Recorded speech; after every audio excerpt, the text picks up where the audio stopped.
them to concede defeat.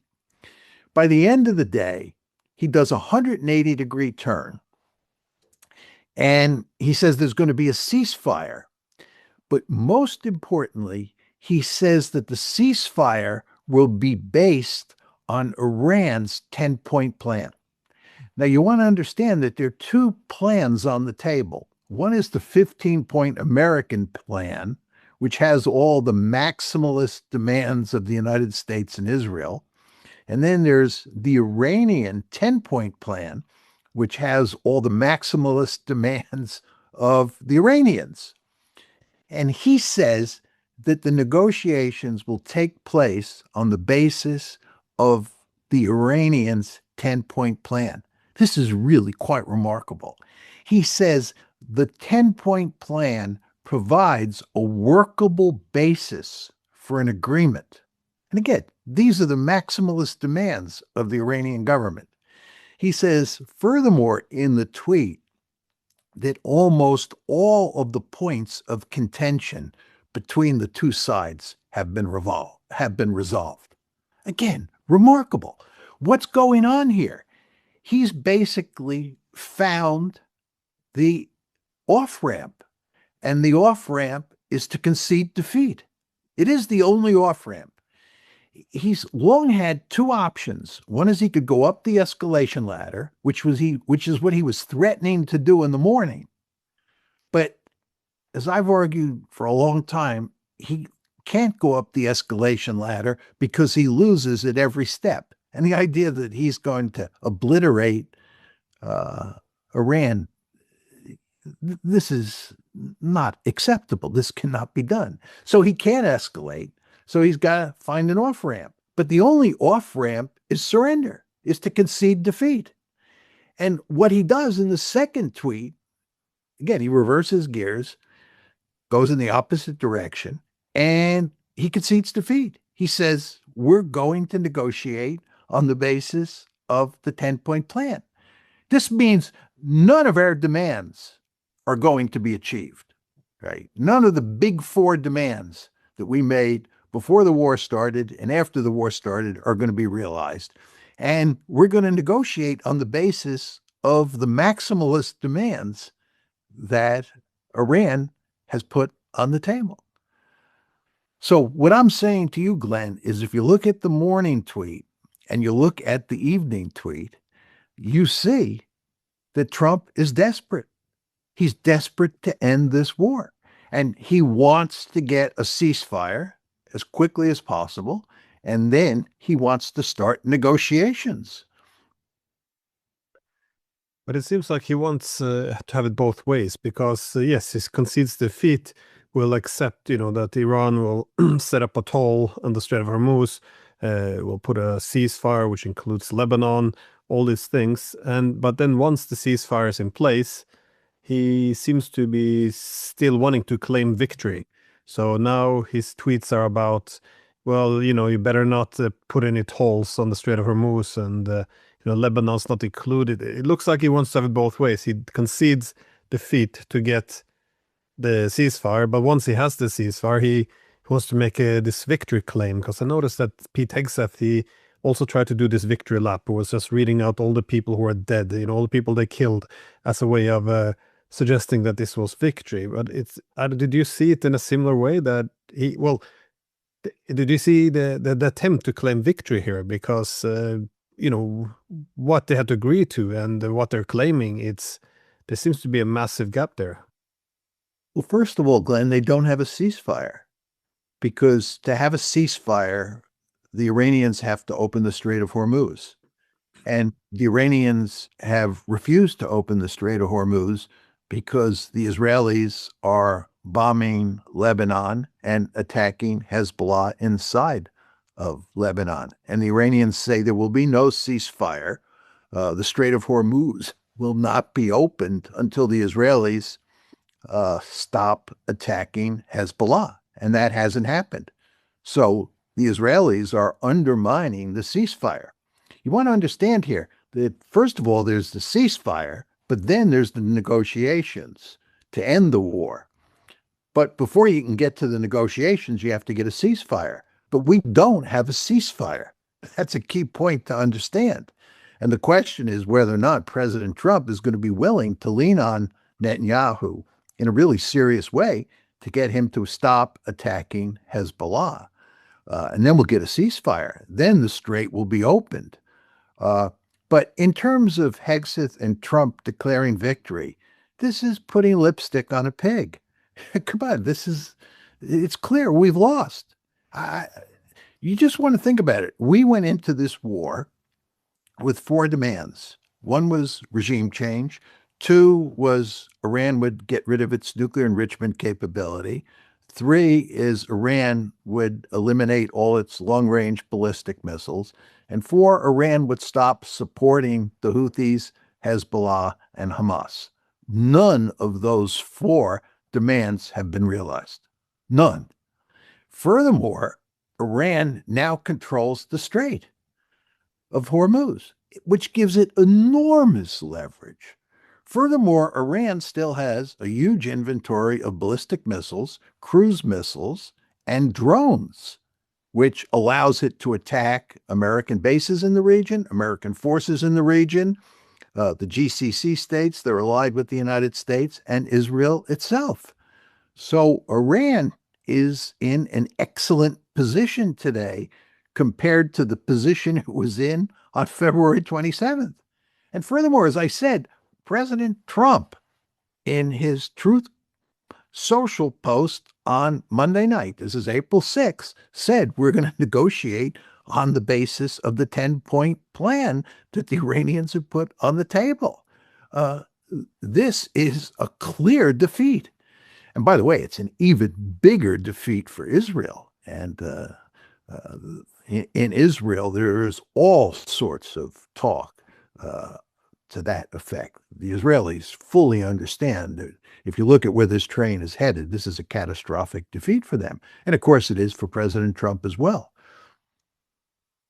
Well, in the future as well, if Israel or any of the Western states would want to attack Yemen or attack Lebanon or genocide the Palestinians again, then Iran could just shut down or increase the toll. They have some different steps up the escalation ladder on the Hormuz. They can, block some ships. I don't know. This gives a massive instrumental power to the Iranians. I mean, they seem like they will exit this conflict as maybe superpowers a bit too much, but at least adjacent to a great power.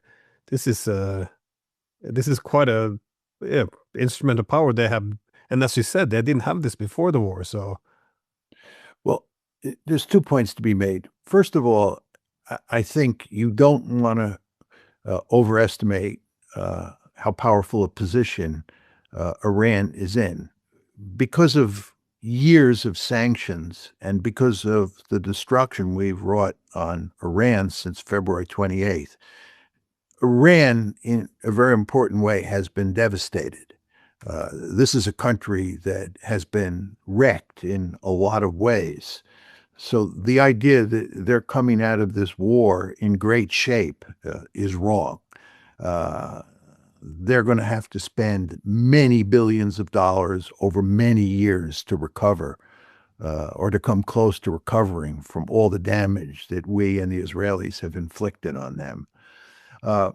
There's no question, however, that given the fact that they control the Strait of Hormuz, they have a huge amount of leverage. And I take it a step further, Glenn. You want to remember that the Houthis are their allies. They're one of the three groups that the Iranians remain very close to: the Houthis, Hezbollah, and Hamas. And the Houthis can shut down the strait that leads out of the Red Sea, as they have done in the past. So the Iranians, working with the Houthis, have the ability to shut down traffic coming out of the Red Sea, out of the Strait of Bab el-Mandab, and they have the capability to shut down the traffic coming out of the Persian Gulf through the Strait of Hormuz. So they do have enormous leverage. There's just no question about that. And this is going to present huge problems for the Israelis moving forward and for the Americans moving forward. And by the way, Glenn, just to take this a step further, if you look at the maximalist demands of the Iranians, one of them is that all American military forces leave the region. I find it hard to believe that that will happen. Uh, but I would note that we have 13 bases. Well, let me put it differently. We had 13 bases in the region on February 28th. And the New York Times reports that of those 13 bases, all of them have either been destroyed or badly damaged. You just want to think about that. Our presence in the Gulf has been seriously undermined by this war. The 13 bases that we depended on are basically gone or almost gone. And then you have to ask yourself the question, are the Gulf states that hosted us on these bases going to want the United States to come back and rebuild those bases? And as I said, there's also the question of whether we're going to want to do that, right? And then there is the point that the Iranians want us out of the region. So what our military presence in the region looks like when all the dust settles is hard to say, but we are going to be no more, we're not going to be more, we're going to be less influential, have less power in the Gulf, less power projection capability in the Gulf when all is said and done than we had before February 28th. It's quite extraordinary that how horrible this war was. And but again, it was a defeat. But I'm not sure what else Trump could have done than to accept defeat, because there was obviously a growing desperation. I was just wondering where you think most of the pressure came from. Was it that they were running out of missiles, interceptor missiles? In other words, the military? Was it the massive economic pressure, especially the growing oil prices? Or was it the fueling, the political havoc at home, loss of voters? So what do you think? Or is there other dimensions to this disaster that we're missing? Well, I think the secondary factor is that militarily we couldn't figure out how to win the war in any meaningful way. Just the, ground invasion didn't make sense. We couldn't use the Navy to do much of anything. We just didn't have many options, and I think that was becoming manifestly clear. And you want to remember that in this rescue operation, where they got the second pilot out, we lost more aircraft that day than we have lost on any single day since the Vietnam War. And think about that. Since the Vietnam War, right, we have never lost as many aircraft in one day as we lost in this rescue mission. It just tells you that we were not doing well militarily. So I think that was of secondary importance. I think what's of primary importance here is what's happening to the world economy. I think the Chinese and the Russians are very scared about what the long-term consequences of this war are going to be for the world economy. And that includes the supply of food around the world, as well as oil and gas.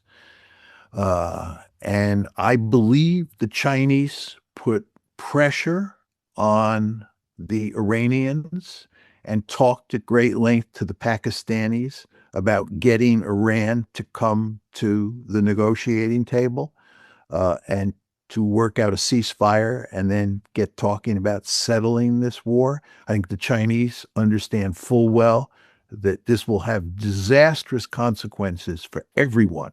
And I want to underline that word, everyone, if this war continues. This war has to be shut down. If you look at what's happening in East Asia, and this includes countries like South Korea, the Philippines, Indonesia, India, and the potential for really grave damage in China and countries like Russia, over the long term, everybody understands, and I believe the Trump administration understands, that we have to shut this one down. So I think you see Trump trying to do that. It's Trump who's actually been pushing hard for some sort of exit option, some way of settling this war. There's no question that Trump is deeply interested in doing that. Uh, but the Iranians, as I've long argued, have a vested interest in stringing this out. The Iranians don't want to settle this war quickly, because the longer the war goes on and the more damage that's done to the international economy and the deeper the panic that Trump is in, the more leverage the Iranians have. So it's no problem, I think, from the Iranian point of view, if this ceasefire doesn't work out, because as it goes on, the conflict, that is, their leverage increases. But nevertheless, I believe what happened here is that the Chinese, working with the Pakistanis and directly with the Iranians, put great pressure on Iran. They might have even brought the Russians in to put pressure on Iran to go to the negotiating table, because this one has to be shut down. So I think as you look at the situation today, you go back to those two tweets of President Trump on Monday, this is April 6th, and you ramp forward up to the present, and then you project out into the future. I think it's the global economy that really is driving the train here. Yeah, it's probably true. I think even now that, well, even if the war comes to an end now, the amount of damage that has already been done is quite tremendous, especially for the Europeans and the Asians. Well, you can maybe put Africa in that same category. But we've seen some reports of more U.S. troops heading to the region. I don't know, I haven't seen the exact numbers, but do you think this is, I mean, it seems unlikely that Trump wants to have another go at this, because I'm not sure what he's going to do with the troops. As you said, boots on the ground never really made any sense at all. Or is it just for pressure to hope that the U.S. will have a little bit more leverage in the negotiations? Because this is just a 2-week ceasefire, supposed to produce an actual peace agreement. And that peace agreement is going to be very difficult for Trump to get, because at the moment, the ceasefire deal, which is a bit ambiguous, there doesn't seem to be a written paper which they can point to. It's easy for him to harmonize, his claim for victory and also the need to, I guess, capitulate. But in an actual peace agreement, it's going to be very hard to square this. I'm just wondering, how do you see the possible ways of this war actually ending? Because again, we have to get from a ceasefire to an actual peace agreement. Or do you think Trump's just going to try to extend the ceasefire indefinitely and get, like a, I don't know, just try not to get any pen on paper, so he doesn't have to admit defeat, essentially? Glenn, he has to admit defeat. He admitted defeat Monday night. Again, we're on the precipice.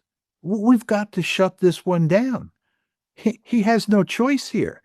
You talk about sending ground forces to the region, and a ground force option, that's really going to work well. That's going to get a quick agreement. Are you kidding?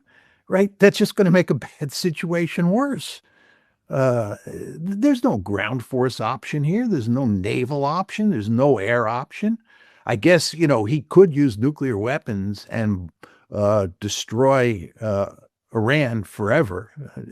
We could do that. We have that capability. Is he going to do that? No, he's not going to do that. So he's got to shut this one down. And he's between a rock and a hard place, because the Israelis won't cooperate with him. The Israelis won't even allow him to get a ceasefire. Again, the Strait of Hormuz is still effectively closed. The only ships that get through are the ones that the Iranians let through. So he can declare victory and talk about, the fact that we've gotten everything we wanted and our goals have been achieved and so forth and so on. But nobody's going to believe that. We lost. The Israelis lost. The problem is that there are just so many alternative media outlets where this is all made clear, your show being one of them, that they can't put lipstick on a pig and get away with it. Pete Hegseth can say we won. Donald Trump can say we won. But who believes that? Hardly anybody. You see this in the Israeli case. They'll be talking about all the wonderful things they've done because the government has a vested interest in saying that. But all sorts of people are going to point out that this is a ludicrous argument. They didn't win, they lost. Uh, so, what I would say to President Trump, and I don't think he needs me to tell him this because I'm sure his advisors are telling him this thing has to be shut down immediately. I am sure that this is exactly what Vance is telling him. I'd bet a lot of money on that this has to be shut down. And they're sending Vance to head this team of negotiators because they know Vance, is capable of reaching some sort of agreement.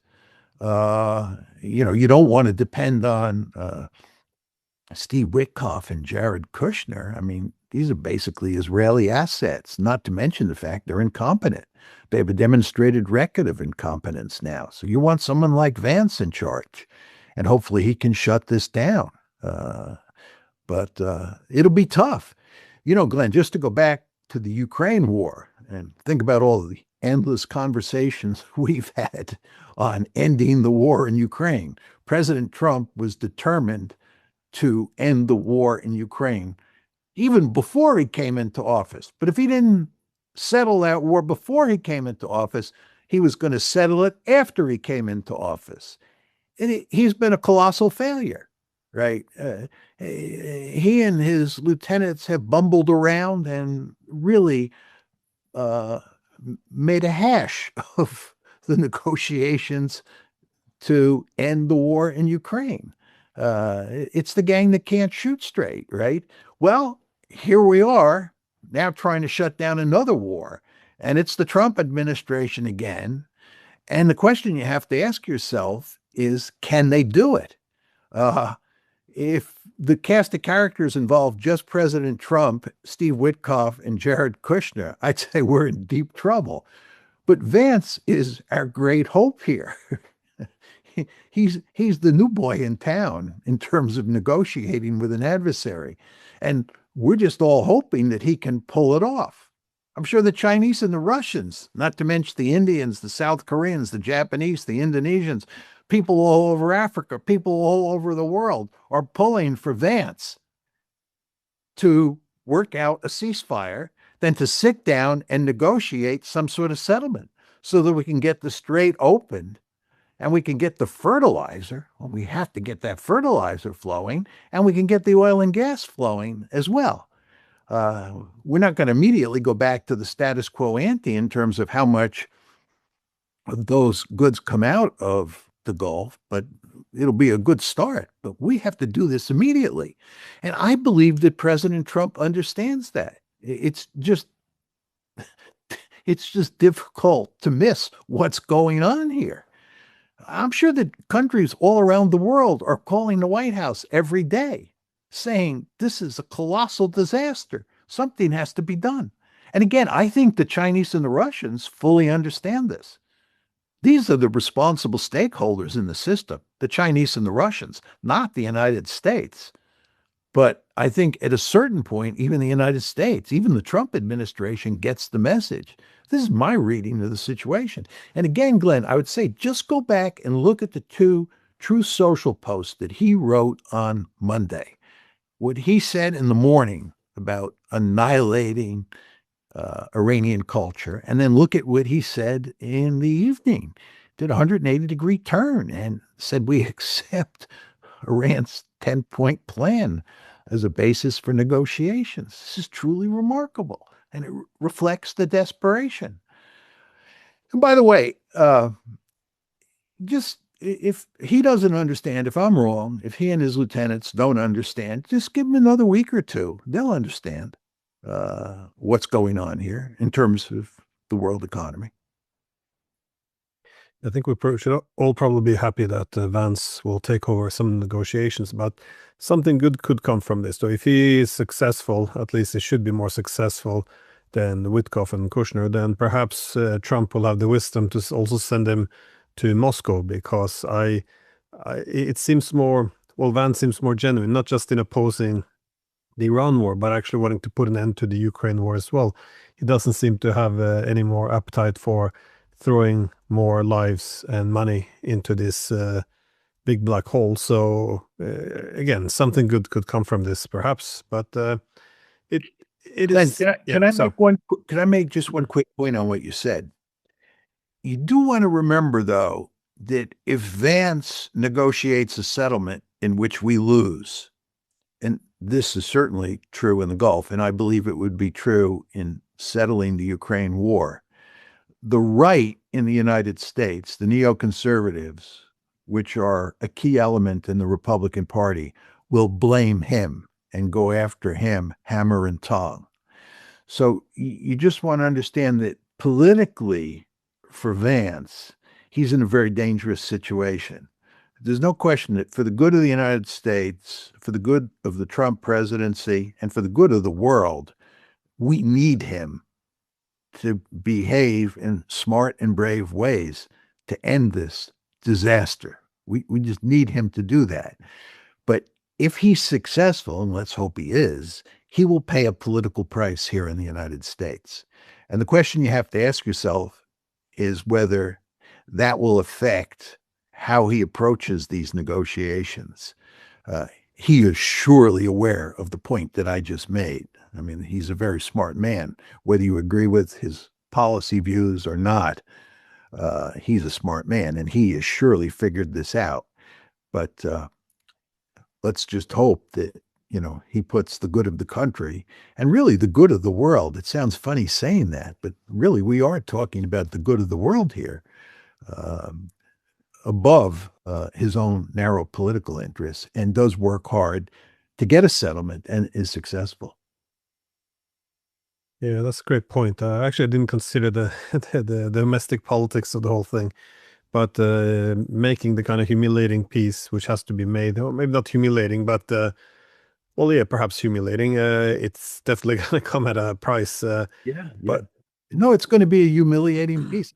I hadn't thought of the language you used, but I think you're right. And as I said to you before, I don't think you can put lipstick on a pig in this case. It's just not going to work because people like us are going to point out what's going on, and even places like the New York Times and the Wall Street Journal uh, will, in the end, have to fess up and say that this is a real defeat. And by the way, you'll see this in Israel as well. I mean, we talk about Donald Trump making a catastrophic mistake. I mean, Bibi Netanyahu, whew, a huge mistake. And as I said before, you do not want to underestimate the trouble they're having in Lebanon, right?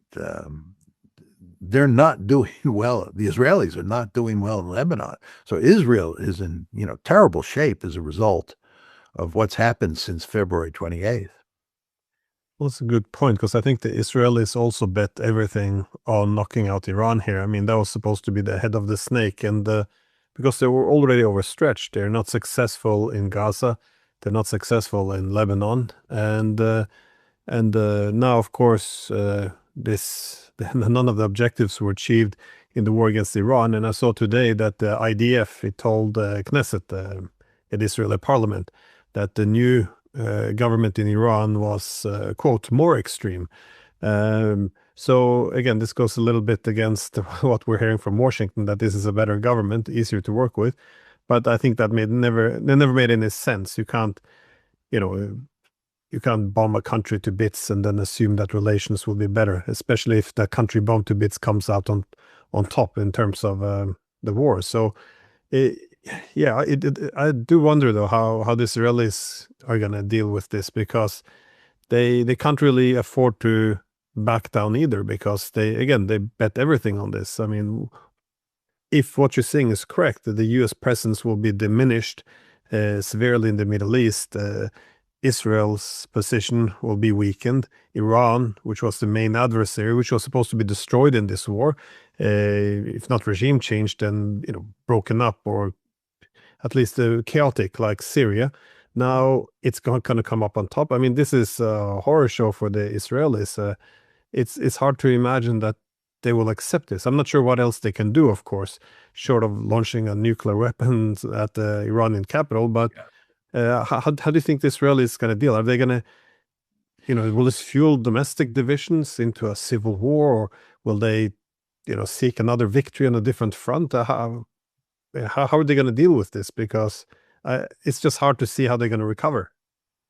Yeah, before I try to answer that question, let me just also point out that this war has done significant damage to the U.S.-Israeli relationship. The United States is now in a catastrophic war, right? This will be long seen as the most foolish foreign policy decision the United States has ever made. The Council on Foreign Relations did a big study a few months ago where they surveyed American diplomatic historians and they asked them what was the most foolish foreign policy decision that any president in the history of the United States had ever made. And what was clearly ranked number one was George W. Bush's decision to invade Iraq in 2003. Well, there is absolutely no question in my mind that the decision to attack Iran on February 28th will be seen as a much worse decision than the decision to invade Iraq in 2003. There's no question that the decision to invade Iraq in 2003 led to major league trouble. It was a catastrophic decision in its own right. There's no question about that. Did enormous damage in the region, to America's reputation, and so forth and so on. But it, in my opinion, pales in comparison to the decision that President Trump made on February 28th. Now, in terms of U.S.-Israeli relations, it is becoming manifestly clear, because there's an abundance of evidence, that it's the Israelis who led President Trump into this war. This big New York Times story that recently came out that described the decision-making process made it clear that hardly anyone in the deep state, hardly any of Trump's close advisors were enthusiastic about this enterprise. And in fact, many of them were serious doubters, including the head of the CIA, the vice president, and so forth and so on. But President Trump did it because Prime Minister Netanyahu and David Barnea, who was the head of Mossad, convinced him that this would lead to a quick and decisive victory. So it is widely recognized that it is the Israelis who led us into this disastrous war. That's point number one. And point number two, as we are watching what's happening now, it's the Israelis who are preventing us from getting a ceasefire to put an end to this disastrous war. This point is not lost on most Americans. So, U.S. views, the American public's views, the American elite's views on Israel is undergoing a sea change. You could see it in the poll data. And in my opinion, this situation only gets worse with the passage of time, because once the shooting stops, the dust settles, and people begin to reflect on the causes of this disaster. And you want to remember one thing, Glenn. I learned this during the Vietnam War. When a country loses a war, everybody goes back to the causes. They want to figure out, how did this ever happen? When you win, you don't care that much about the causes, right? You won, and you celebrate the victory. When you lose, especially when it's a disastrous loss like this, people are going to want to say, that people are going to want to know, how did this happen? How could a country like the United States do this? How could President Trump, who had been such a great politician and had been so careful in the employment of military force, allowed himself to fall off the cliff like this? What happened? And what they'll discover very quickly, because again, the evidence is clear, is that it was the Israelis who led him by the nose into this disaster. And that is going to damage U.S.-Israeli relations. So you want to remember that on top of all the things that you and I have talked about up to now, U.S.-Israeli relations are going to be badly damaged as well. So your question is, where do we go from here? And in particular, where do the Israelis go from here? I think this is going to cause huge trouble inside Israel. I think it's going to lead to all sorts of domestic unrest. There are going to be serious political fights between Netanyahu on one side and other political leaders on the other side as to who's responsible for this and what price should be paid and so forth and so on. But I think most importantly and most disturbingly is I think the Israelis will begin to think long and hard about using nuclear weapons against Iran. Uh, I think for most Americans, we understand, and this is certainly true for Europeans as well, that Iran is not a serious threat to us. I mean, Iran is not a serious threat to the United States. They did not attack us. We attacked them. How is Iran a serious threat to the United States? You just can't make that argument. But that's not the way Israel thinks about Iran. Israel thinks that Iran is a mortal enemy. They think this is the second coming of the Third Reich. They've convinced themselves that Iran is determined to get a nuclear weapon and to use that nuclear weapon to eliminate Israel from the face of the earth. They don't believe that Iran can be deterred. And they now understand, the Israelis now understand that they can't prevent Iran from getting a nuclear weapon with conventional means. This is what the war demonstrates. They can't do it, even with us, conventionally. The only way they can do it is with a nuclear weapon. And given how ruthless the Israelis are, and how willing they are to engage in genocide and murderous behavior, I would not put it past them to use a nuclear weapon against Iran. So one could argue that, yes, Israel is in deep trouble, and that the Iranian threat is not less than ever, it's greater than ever. You can make that argument easily from their perspective. But the question you then have to ask yourself is, where does that lead?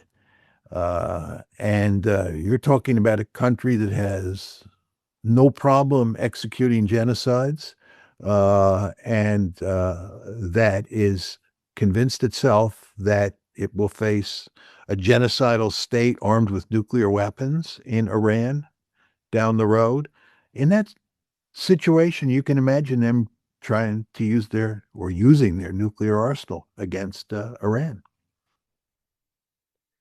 Yeah, well, it also seems though that for Netanyahu, the effort of portraying Iran as dead set on acquiring nuclear weapons and also being profoundly irrational, that was also instrumental in terms of making Israel's problems into the Americans' problems, because that would be the only way one could conceive Iran as a threat to the United States. If it would acquire nuclear weapons and have no way of being deterred and being devoted to using this in an offensive manner.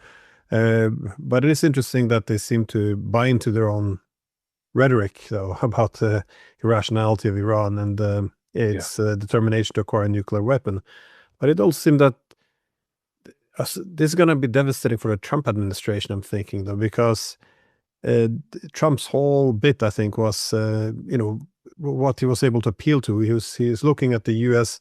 relative decline, that is its power in the world, its military, its economy, the work of position of people in society, and he essentially blamed this on weak and foolish leaders. So the weakness of Obama, the weakness of Biden, and also the foolishness of engaging in all these wars. So the solution was essentially strength. You needed a strong man. That was Trump.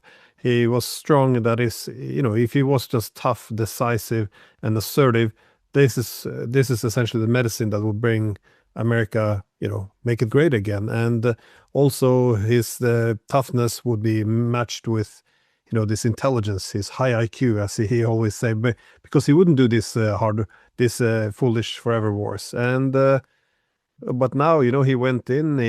The rhetoric was all about no one else dared to do this. Trump did it, but there's a reason why no one else did it. And now, of course, he is the war president and he did something foolish. I mean, his whole persona, his whole the core of making America great again seems to have been damaged. And even he lost his key supporters. And you probably saw him scolding Tucker Carlson and Alex Jones, Candace Owens, all of these people who had supported him when he was a peace president. So he essentially had a lot of problems already before this war, and all these problems are now much, much worse. So how do you think this is gonna, the international economy, of course, is a mess. The military defeat was an embarrassment, but what do you think this is gonna do to the political situation within the United States? Well, I think that this is all going to destroy the Trump presidency. I mean, he may remain in office all the way to the end of his term, but he's damaged goods in a truly serious way. But you want to think about sort of where we stand on the world stage today. Before this war started on February 28th, the Trump administration had already done enormous damage to America's position in the world, in large part because the president, who is the ultimate unilateralist, was wrecking international institutions, paying no attention to the rules that underpin those institutions. He was disregarding and disrespecting international law, and he was treating allies with unmitigated contempt, especially the Europeans. He was talking about invading Greenland. He was talking about making Canada the 51st state. And if you went to East Asia, the Japanese and the South Koreans, this is before February 28th, had real doubts about relying on the United States for security. And of course, in the course of 2025, he had seriously damaged what had been good relations with India. U.S.-India relations went south during 2025. So the United States, before February 28th, was in real trouble in terms of its foreign policy. And what's happened since February 28th has just damaged us further. If you look at U.S.-European relations, you think about all the damage that was done over the Ukraine war, then all the damage that was done over Greenland. And now we have this situation where President Trump is effectively trying to blame the Europeans for the fact that we can't defeat Iran. He's implying that if only the Europeans had sent their military forces, especially their navies, to the Middle East, we would have been able to break through the Strait of Hormuz and we would have ended Iran's stranglehold on the world economy. But that didn't happen. We failed. But why did we fail? Not because of the United States, but because of the Europeans. So if you think about U.S.-European relations today, they're terrible. And what about other countries around the world? The Japanese and the South Koreans, the Indonesians, the Indians? I mean, the United States is a rogue elephant. Do you want to get too close to the Trump administration? No, you want to keep your distance. So I think in terms of our foreign policy, he has, done even greater damage than he did before February 28th. And I don't see how he digs himself out of this hole. In fact, I think if anything, his behavior will become more erratic with the passage of time. This is a man who thinks he's a genius. He thinks he has the Midas touch. He thinks anything he does works out well, and he always emerges victorious. He simply is not going to be able to make that argument in this case.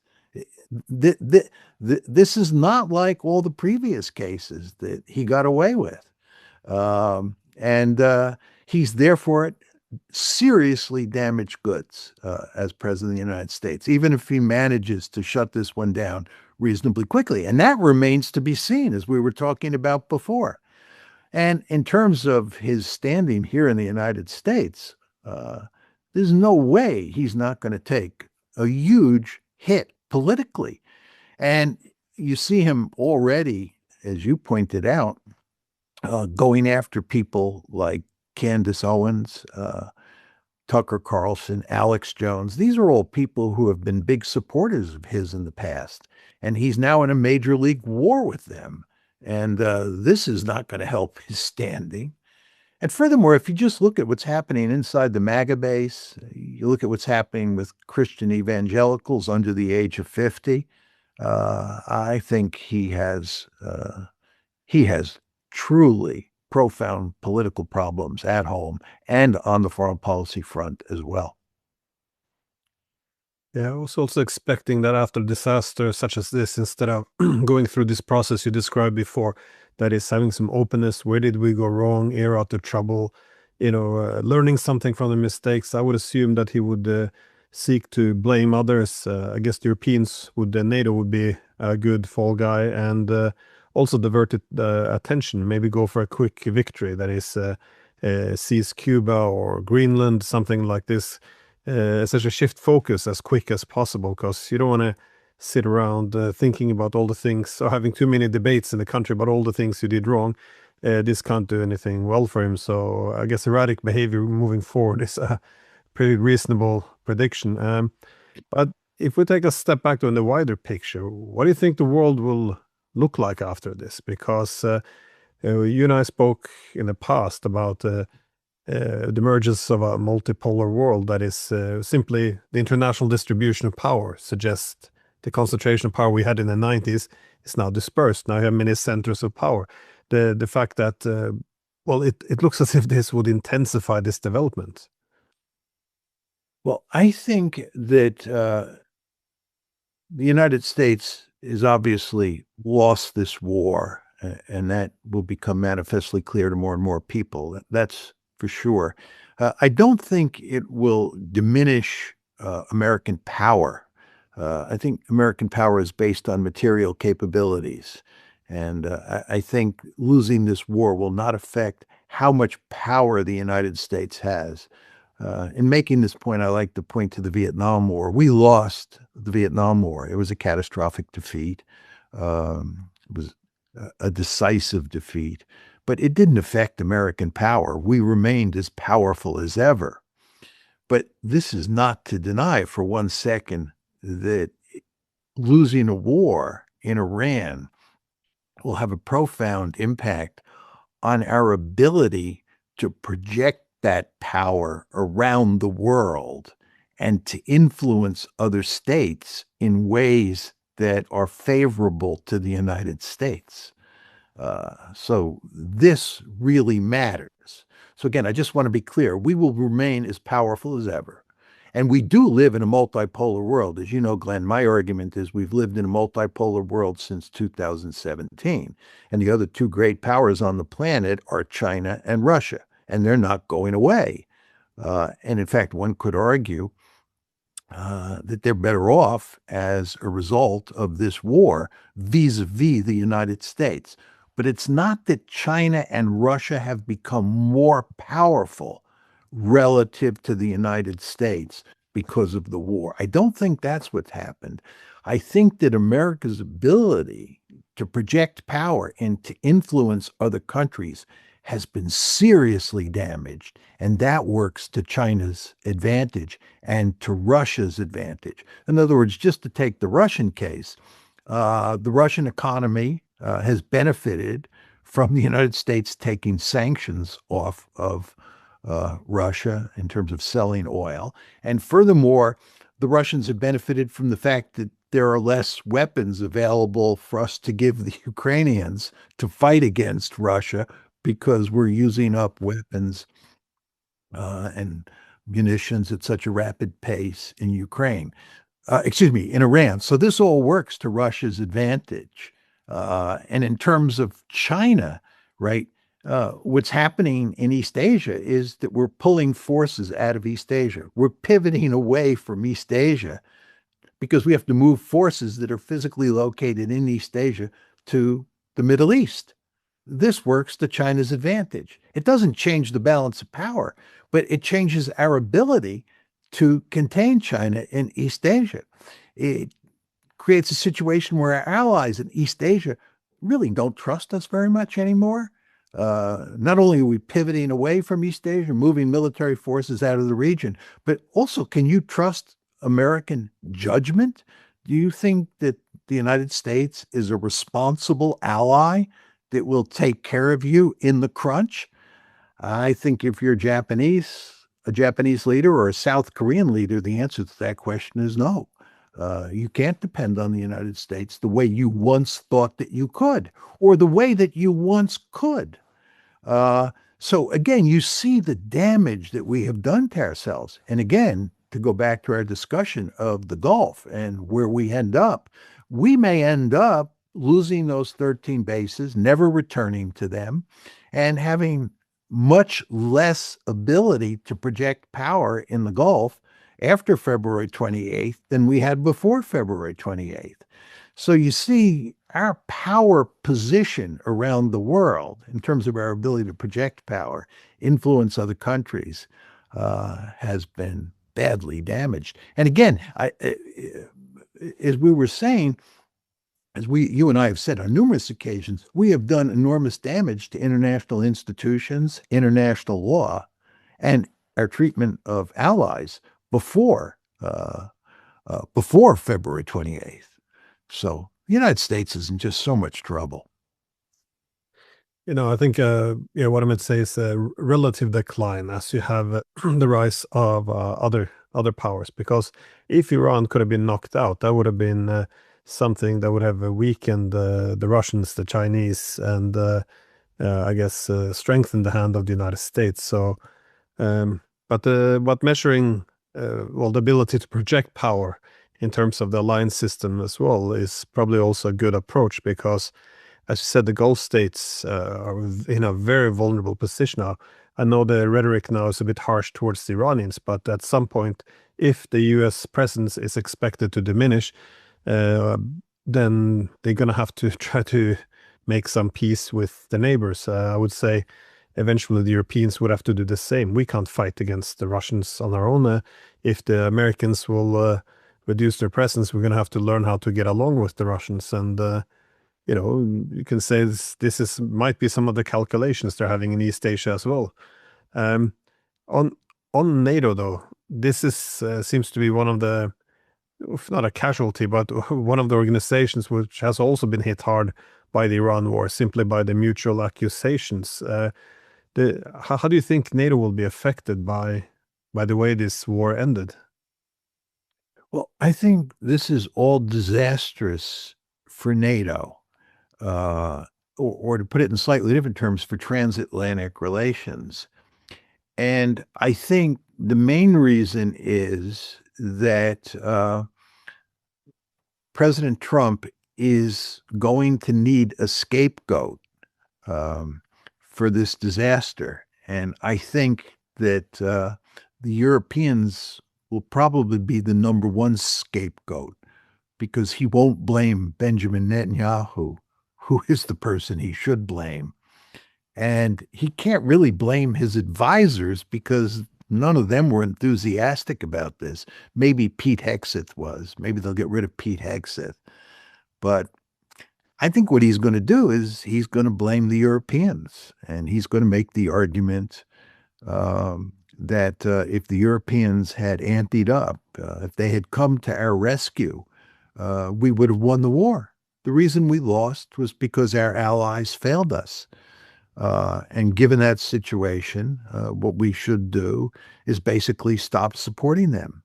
Will he end the alliance? Just put an end to it? I don't think so. He might. But I think that he will so seriously damage the alliance that in the end, it'll be largely meaningless. Uh, the other thing is, Glenn, he has what, 2 years and 3 months, 2 years and 9 months left in his presidency, almost 3 years left. You know how much damage he's done in the first, let's say, 15 months. Can you imagine how much damage he's going to do in the remaining 2 years and 9 months? It's going to be enormous, right? And in the meantime, the Europeans have to come up with some sort of defensive strategy for dealing with the Russians. I mean, you and I think their assessment of the Russian threat is completely overblown. But the fact is, the Russian elites the European elites do believe there's a serious Russian threat there. Let's take that as a given. And they also recognize that they can't rely on the United States anymore. The transatlantic partnership no longer exists. Call this a partnership? It's no longer there. So the Europeans, over the next 2 years and 9 months, have to figure out how to deal with this situation. And that's going to push them to put NATO in the background and not take NATO seriously. So I find it hard to believe that NATO will be a meaningful alliance in January of 2029 when President Trump steps down. Now, one could argue he may step down before then. He could be impeached. He could have medical problems, and J.D. Vance could become president. And who knows what Vance would do.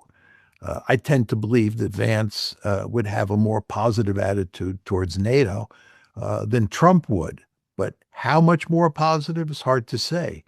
We all remember his Valentine's Day speech in Munich in February of 2025. I mean, Vance didn't look like he was friendly toward Europe then. And if he became president, maybe he wouldn't be once he was in the White House. Who knows for sure? But the future of NATO looks grim, to put it mildly. Yeah. No, it seems to be heading towards an end. But by extension, what will all of this mean? That is the loss in the Iran war, as well as all the weapons and money that was spent, the further economic problems for the Europeans. What does this mean for the Ukraine war?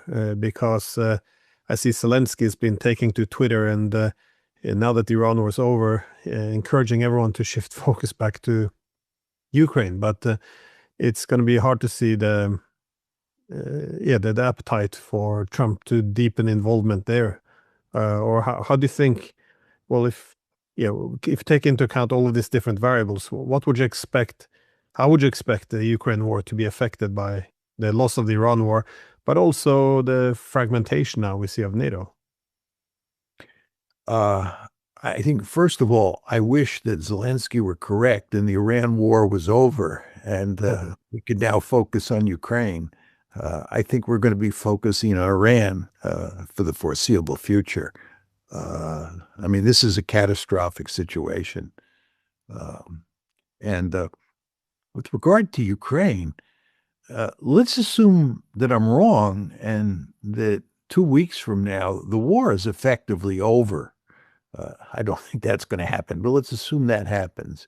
Okay, and let's assume that we focus on Ukraine.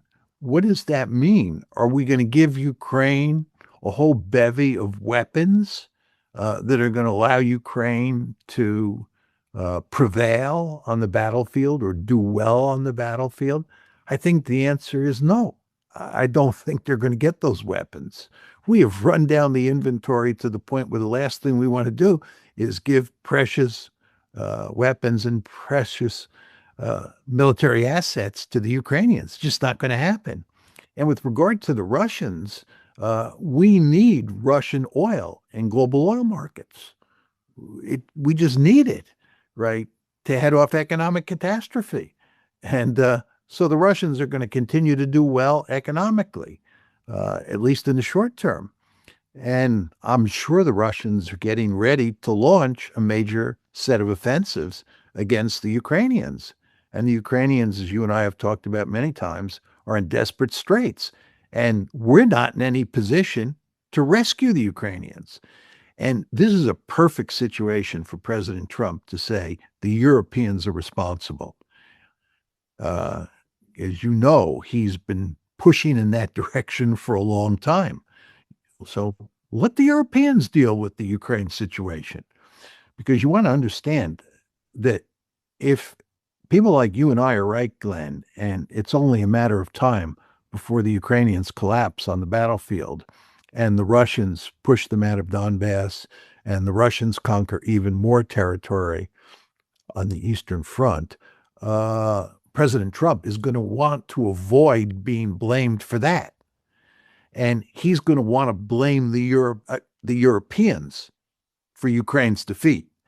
So I'm sure he, in his head, is positioning himself to create a situation where if the Ukrainians lose to the Russians and the Russians win a victory in that war, that he can say it's the Europeans' fault. We were in the fight for a long time, and as long as we were in the fight, the Ukrainians did quite well. But we could not go on forever because we had other responsibilities around the world. And by the way, in terms of those other responsibilities in places like the Middle East, the Europeans would not help us. So we were in a position where we had to turn the responsibility for dealing with Ukraine over to the Europeans, and they failed. They are responsible for this defeat. So what he'll do moving forward is he'll blame the Europeans for what's happening in Ukraine, while at the same time not giving the Europeans the necessary weaponry to give to the Ukrainians to hold their own on the battlefield. And furthermore, he'll blame the Europeans for the defeat in Iran. I mean, this is the way President Trump operates. He's not somebody who ever accepts responsibility. So I think that is what the future looks like. Yeah, I think in one tweet he was able to squeeze in both blaming the Europeans for Iran and also say bye-bye to Greenland or something. So he seems to be, preparing both the blame game as well as a distraction, it seems. But no, there's well, you can see what's going to happen, I think, in Ukraine. It's a bit strange the Europeans aren't preparing themselves. They're not sending more weapons, but preparing themselves in terms of picking up the phone. That would be a good first move before this whole thing begins to unravel.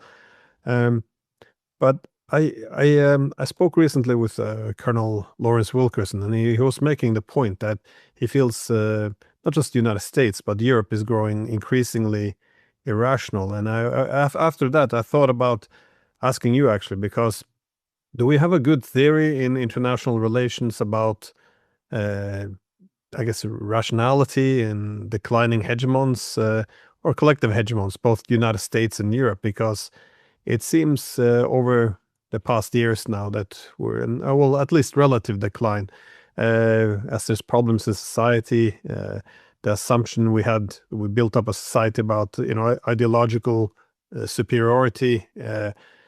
How would we? Do you expect society and our leaders to embrace, reason fully with military defeat, such as we suffered in Iran, or economic decline, social havoc? I mean, how do you?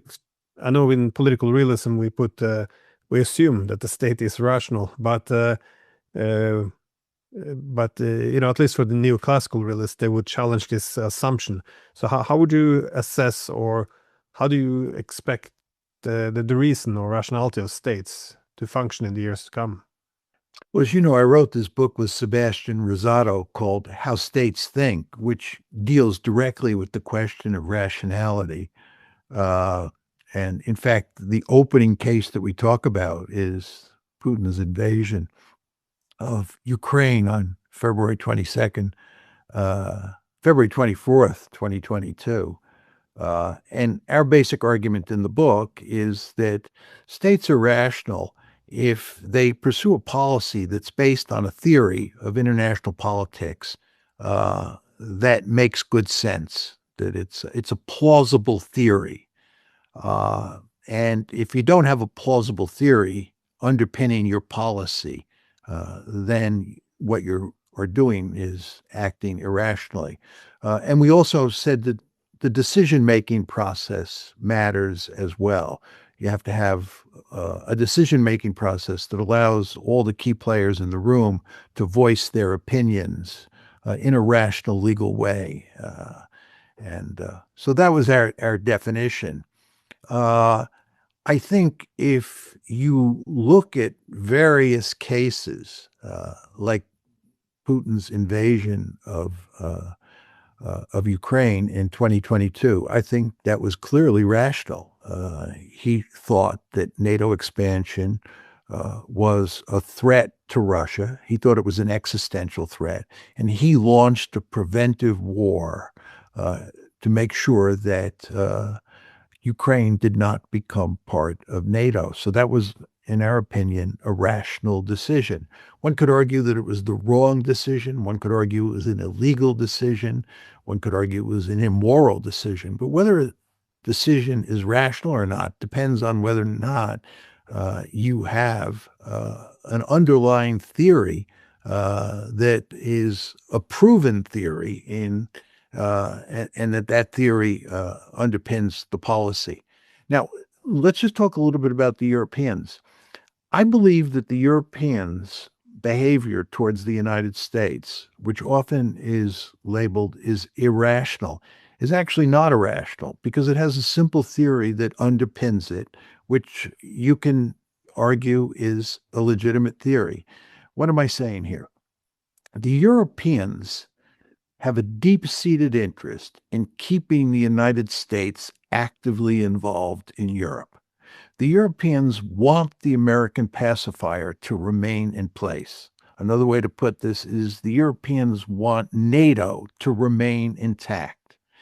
And therefore, they want to do everything they can to accommodate the Americans so that the Americans don't get angry at them and the Americans remain in Europe, because it's so important from a strategic point of view for the Europeans to have the American pacifier in place. Now, you can argue that that strategy is wrong. You can have a different theory that says that it would make much more sense for the Europeans to grow a backbone, understand that their close relationship with the United States is over, that they can't depend on the American pacifier anymore, and therefore they should act differently. A good realist like me would say that's how they should behave. But that's not to say that the strategy they have employed is irrational, because there are different strategies based on different theories out there. And the question is, do you have a plausible theory? And I think that the Europeans' behavior towards the Americans is based on a plausible theory. I think it's the wrong theory, but there are lots of different theories, and those theories are all plausible. I could go into this in greater detail. I won't now. But anyway, I think a lot of what the Europeans do is not irrational. I do think it's wrong, right? But just because something is wrong does not mean it's irrational. And let me just give you one example of that. It's NATO expansion. NATO expansion was opposed by almost all realists, because all realists like me have a simple theory that says if you move NATO up to Russia's border, the Russians are going to react and you're going to have conflict. You're going to have really serious trouble. Therefore, you do not want to expand NATO. And if you do expand NATO, it's going to lead to big trouble. There was a whole set of liberal theories that underpinned our policy, not realist theories. The realist theories were rejected. The advice of realists like George Kennan and John Mearsheimer were ruled out of court. But the liberal theories said that what we want to do is we want to move NATO eastward. And what we want to do is we want to create a zone of peace in Eastern Europe. And that zone of peace will be based on a series of liberal theories. One is democratic peace theory. The idea was that if we could spread democracy eastward into Eastern Europe to include Russia at some point, we would create a giant zone of peace, because democracies don't fight other democracies. They also relied on the theory of economic interdependence. The idea was you would move the EU eastward. You would create a situation where you had a great deal of economic intercourse in Eastern Europe and maybe eventually include the Russians in that.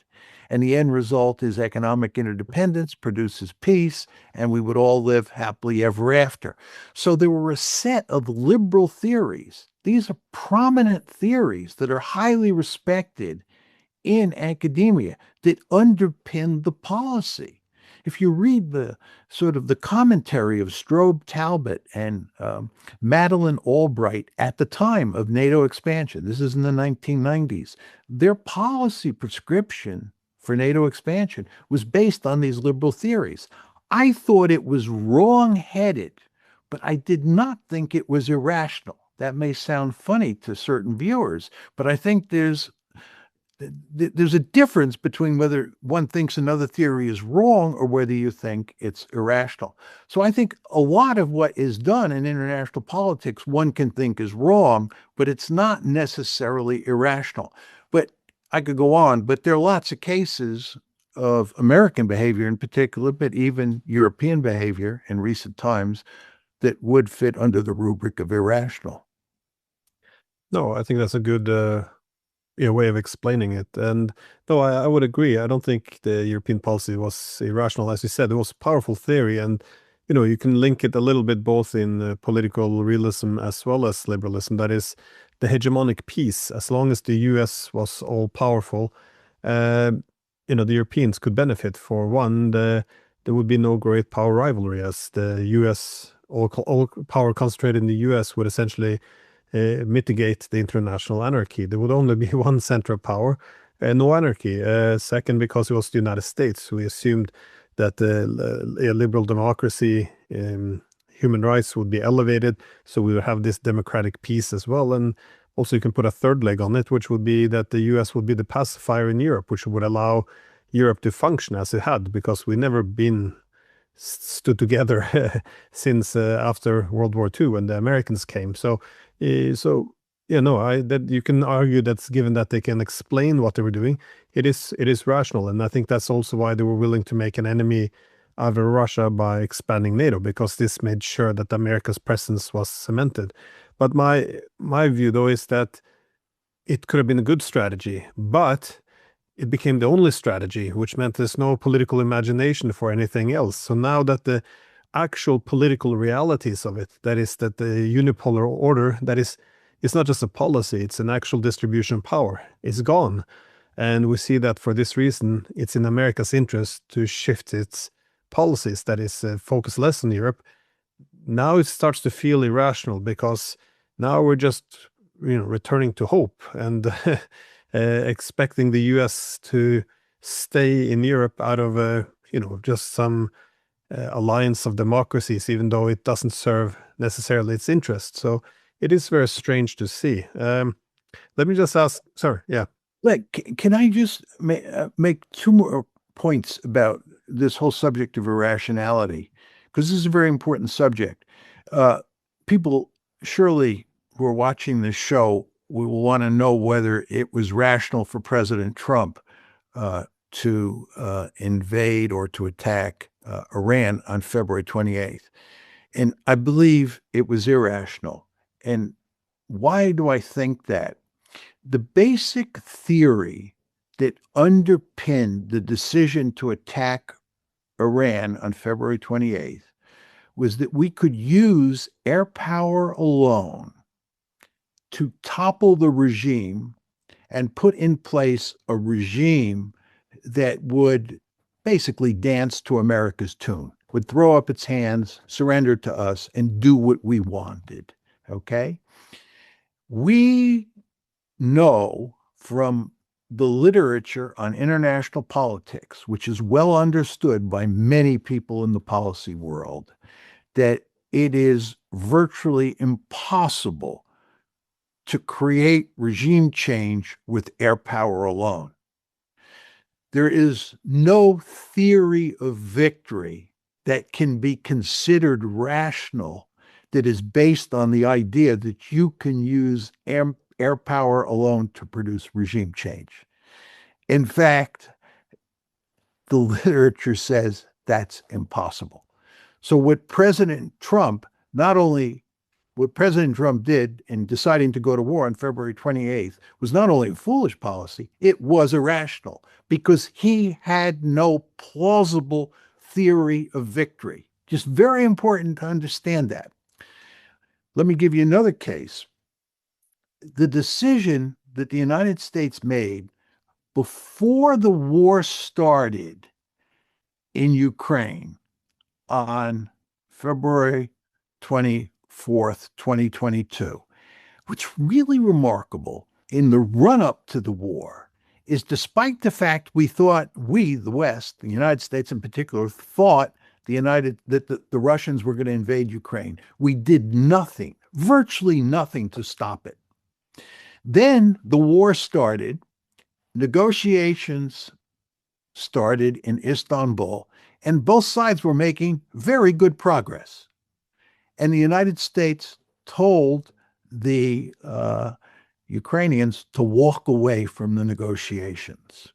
Then later, I think it was in November of that year, General Milley said that Ukraine had reached the high water mark. You remember the Ukrainian army had done quite well in two big offensives during 2022.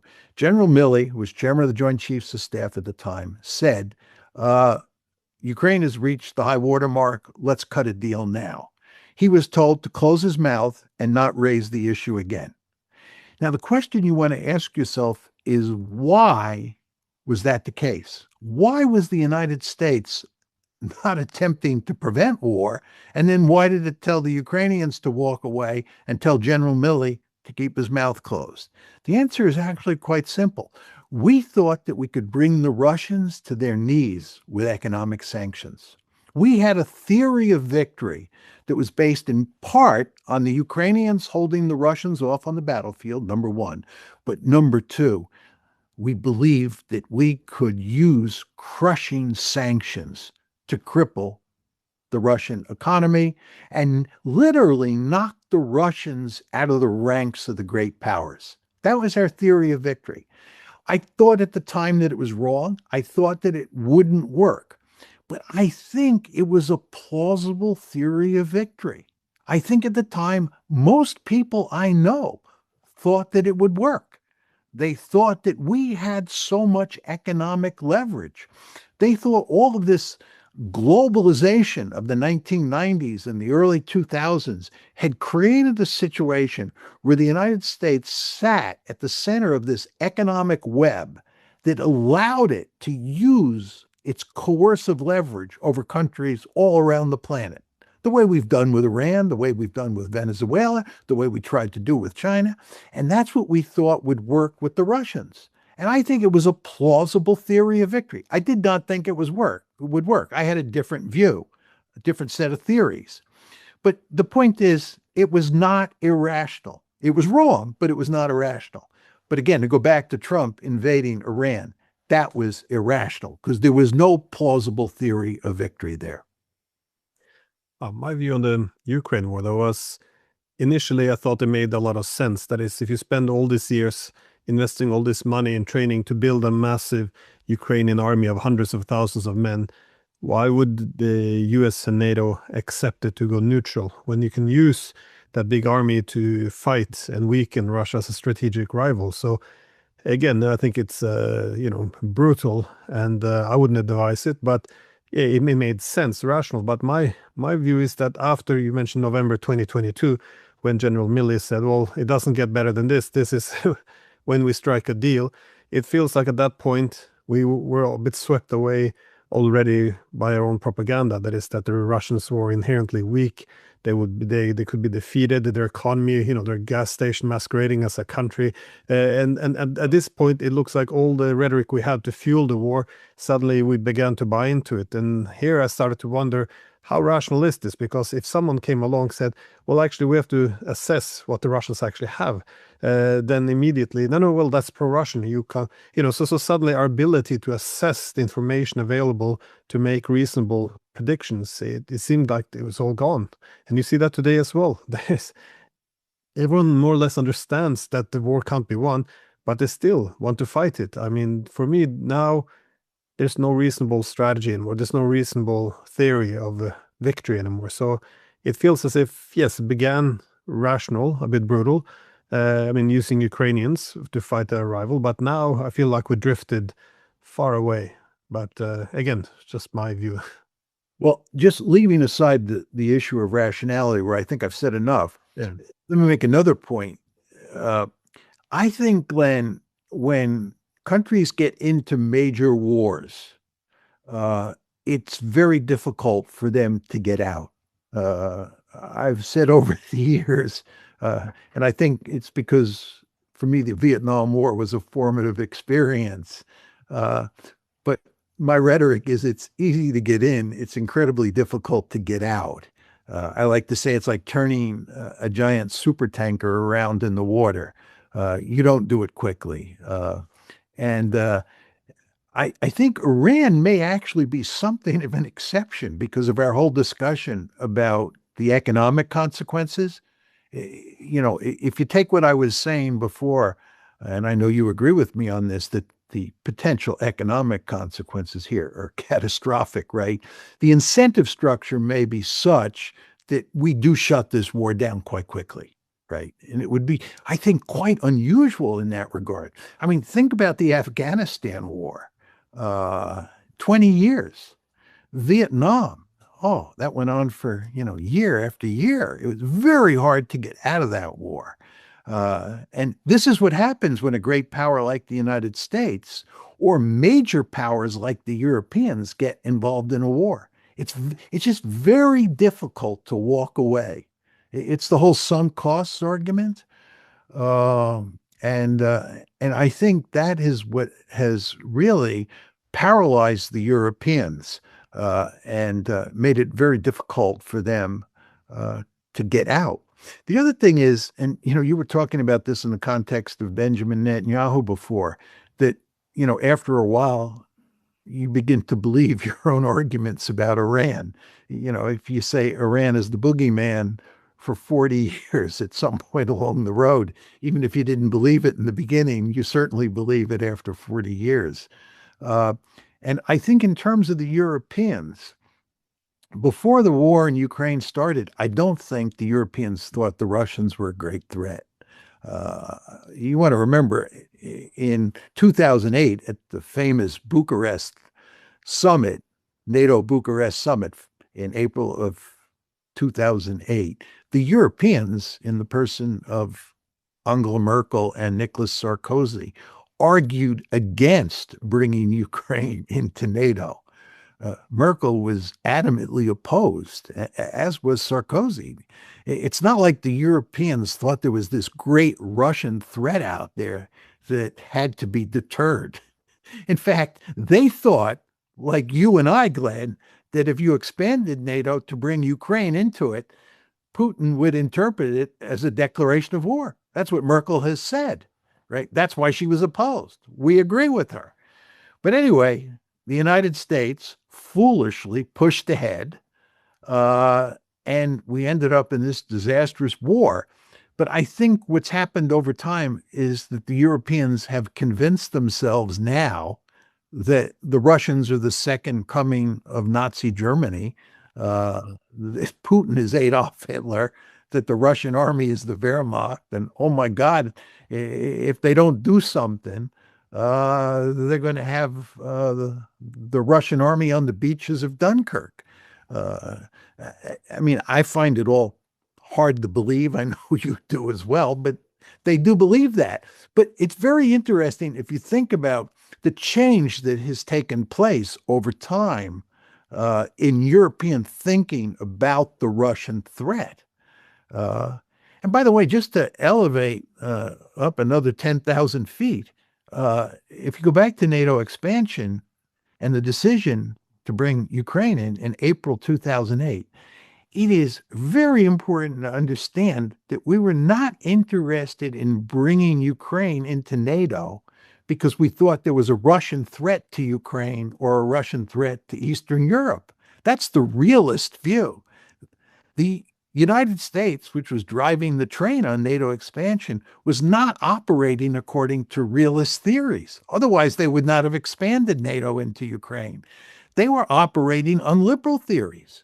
You want to remember that Putin was at Bucharest. They invited Putin to Bucharest. The Russians and the United States and the Russians and the Europeans actually had quite good relations at the time. We didn't see Ukraine as this great threat. Now, Ukraine is seen as a really powerful I mean, Russia's now seen as a really powerful threat. Sorry, not Ukraine. Russia's now seen as a very powerful threat. It's really quite remarkable, the change that has taken place over time. But I bring all this up because it just shows you how difficult it is now, right, for the Europeans to change their view and put an end to this war, which, as you and I, Glenn, agree would be in the interest of every European state. Yeah. No, this was the warning of Walter Lippmann, that when you go into war, you have all this incentive to build up your adversary as just the embodiment of evil. And then when it's time to make a peace, you can't make peace anymore because you just convinced everyone that you're fighting evil. And that's essentially, I think where we are today. Anyways, any final thoughts before we wrap up? Just one final point. You want to remember that in the Iran war a few weeks ago, President Trump called for unconditional surrender, which is powerful reinforcement for your point. Yeah, he did not get that. So, no, it's very difficult to climb down after making such a thing. But I'm hoping that Trump's ability to shift focus and BS his way out of things could be something that helps deliver peace. But we'll see. Anyways, thank you so much for being so generous with your time.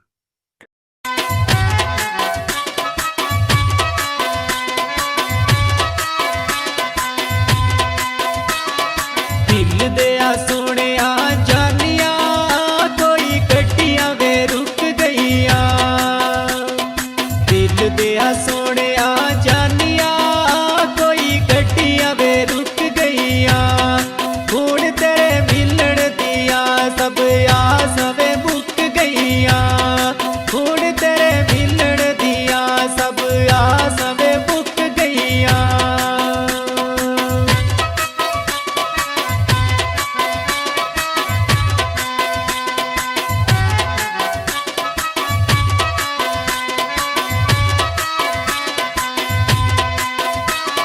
दिल दिया सुनिया जानिया हुण रात नू नी सोंदे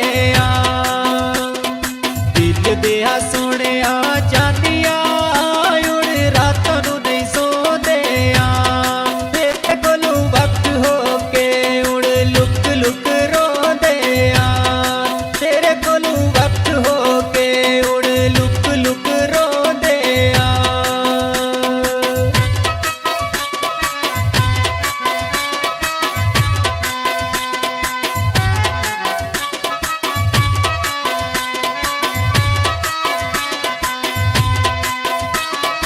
दिल दिया सोनिया जानिया तन सानू फोन कीता दिल दिया सोनिया जानिया तन सानू फोन कीता ओला के मेरी शक्ना दी मेरे जिगर दा फोन कीता लाके मेरी शक्ना दी मेरे जिगर दा फोन कीता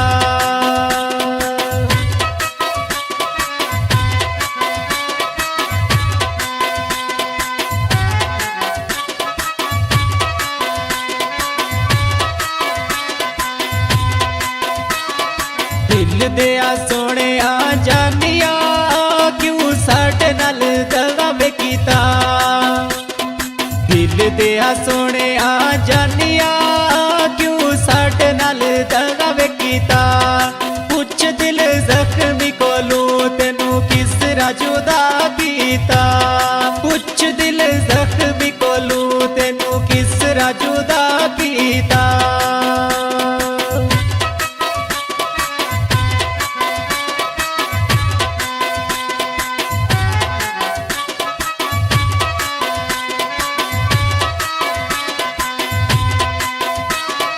दिल दिया सोनिया जानिया छोड़ा नहीं सह सकदा सी दिल दिया सोनिया जानिया छोड़ा नहीं सह सकदा सी तेरे कोलू दूर हो के कदे रह नहीं हो सकदा सी तेरे कोलू दूर हो के कदे रह नहीं हो सकदा सी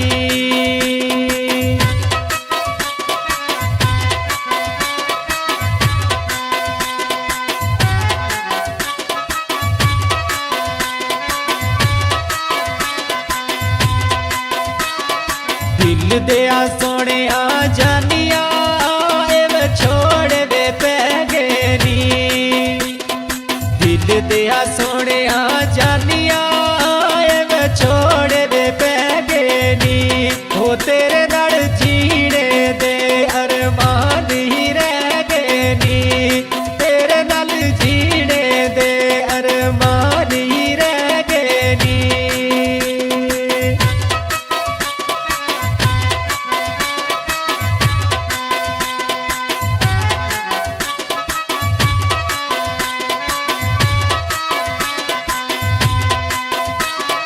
ਦਿਲ ਦਿਆ ਸੋਹਣਿਆ ਜਾਨੀਆਂ ਕਿੱਸਾ ਹੀ ਮੁਕਾ ਸਟਿਆ ਦਿਲ ਦਿਆ ਸੋਹਣਿਆ ਜਾਨੀਆਂ ਕਿੱਸਾ ਹੀ ਮੁਕਾ ਸਟਿਆ ਉਹ ਚੰਗੇ ਭਲੇ ਵਸਦੇ ਸਾਂ ਤਕਦੀਰ ਰੁਲਾ ਸਟਿਆ ਚੰਗੇ ਭਲੇ ਵਸਦੇ ਸਾਂ ਤਕਦੀਰ ਰੁਲਾ ਸਟਿਆ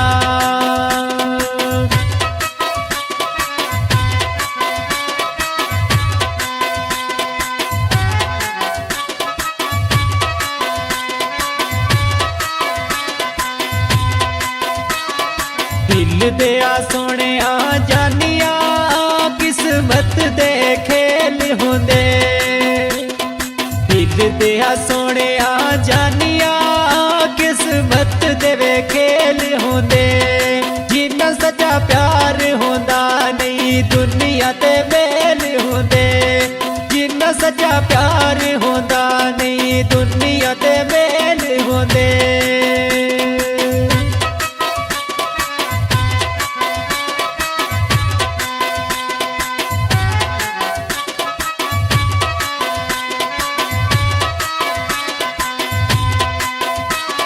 ਦਿਲ ਦਿਆ ਸੋਹਣਿਆ ਜਾਨੀਆਂ ਕੁਝ ਗੱਲੋਂ ਮਜਬੂਰ ਹੁੰਦੇ ਦਿਲ ਦਿਆ ਸੋਹਣਿਆ ਜਾਨੀਆਂ ਕੁਝ ਗੱਲੋਂ ਮਜਬੂਰ ਹੁੰਦੇ ਸੁਖੀ ਨੀ ਜਾਵੇਦ ਵੇਖੇ ਜਿਹੜੇ ਸੱਜਣਾ ਤੂੰ ਦੂਰ ਹੁੰਦੇ ਸੁਖੀ ਨੀ ਜਾਵੇਦ ਵੇਖੇ ਜਿਹੜੇ ਸੱਜਣਾ ਤੂੰ